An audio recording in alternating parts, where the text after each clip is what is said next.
Hey everyone, and welcome. Today we're cracking open what I like to call the Communicator's Toolkit. We're going to dig into the art of persuasion. And here's the cool part. It's not some magic talent you're born with. Nope.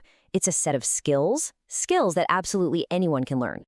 So let me ask you this. Have you ever been in, say, a work meeting, or even just arguing with a friend, and you feel like you're talking to a brick wall?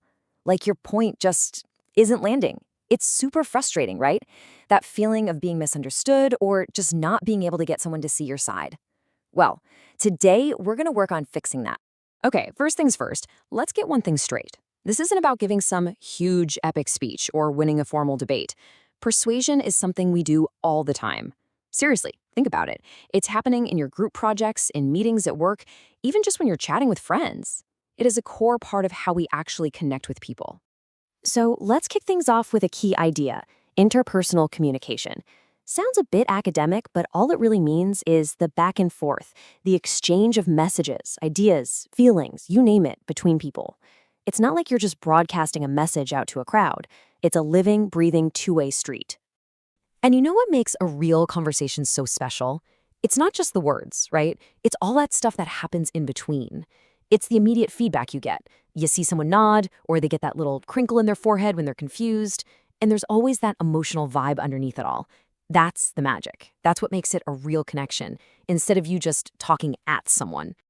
And look, this isn't just some fluffy, feel-good idea. This stuff is powerful. Researcher Julia Wood put it perfectly. These skills are basically the bedrock of our relationships and our ability to work together.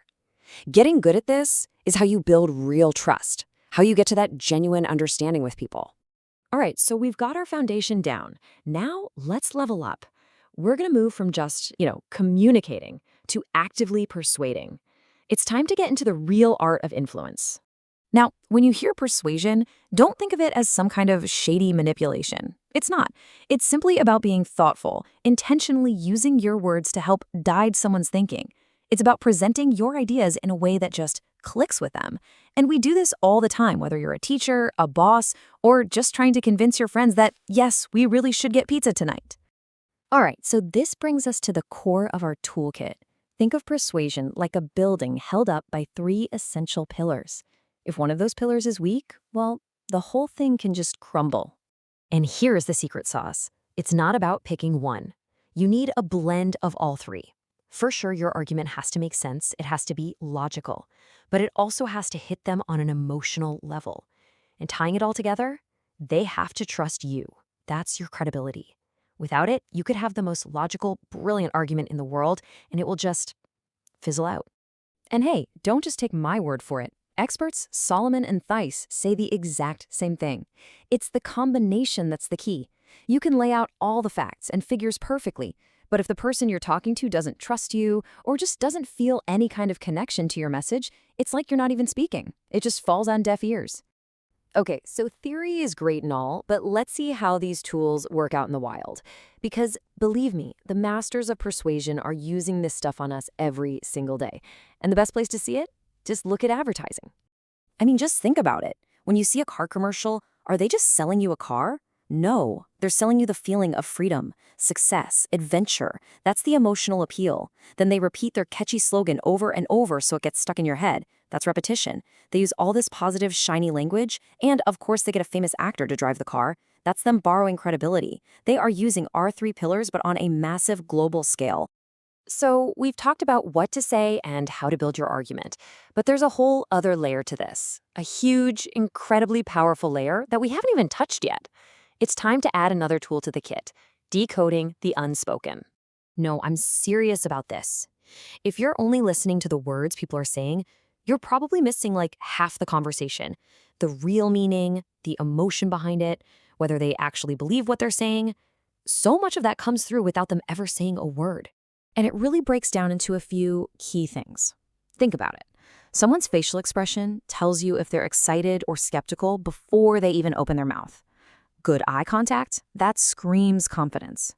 The way you stand, your posture, that shows your whole attitude. And the big one, your tone of voice.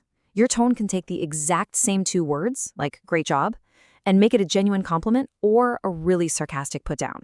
The words are the same, but the meaning is completely different. So here's the takeaway, the bottom line. Your body language is either your best friend or your worst enemy. It's either going to back up what you're saying or it's going to completely betray you. If you say, oh yeah, I'm super excited about this project, but you're slumped in your chair with a flat tone, nobody's going to believe you. Your words and your body have to be telling the exact same story. Okay, so we've loaded up our toolkit, right? We've got logic, emotion, credibility, and now all these nonverbal cues. But so what? Why does any of this actually matter? Let's bring it all home and connect these tools to your actual success, in your life, your work, your studies. Well, think about it. When you get a handle on these skills, you become a way better teammate. You can collaborate more clearly. When disagreements pop up, which they always do, you can actually navigate them and find a solution. You can share your ideas in a way that gets people excited. You build real trust. And all of that, it makes you a much, much stronger leader. So here's how I want you to think about this. You started this explainer with the communication habits you've always had. But now, you're walking away with a fully upgraded toolkit, one you're aware of, and one you can start putting to work literally right now.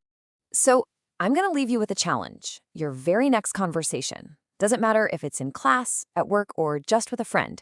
See it as a chance to practice. Are you going to pay more attention to your tone of voice? Maybe focus a little more on building that credibility? Think about it. What's the one tool from this toolkit that you're going to try out first? The next move is yours.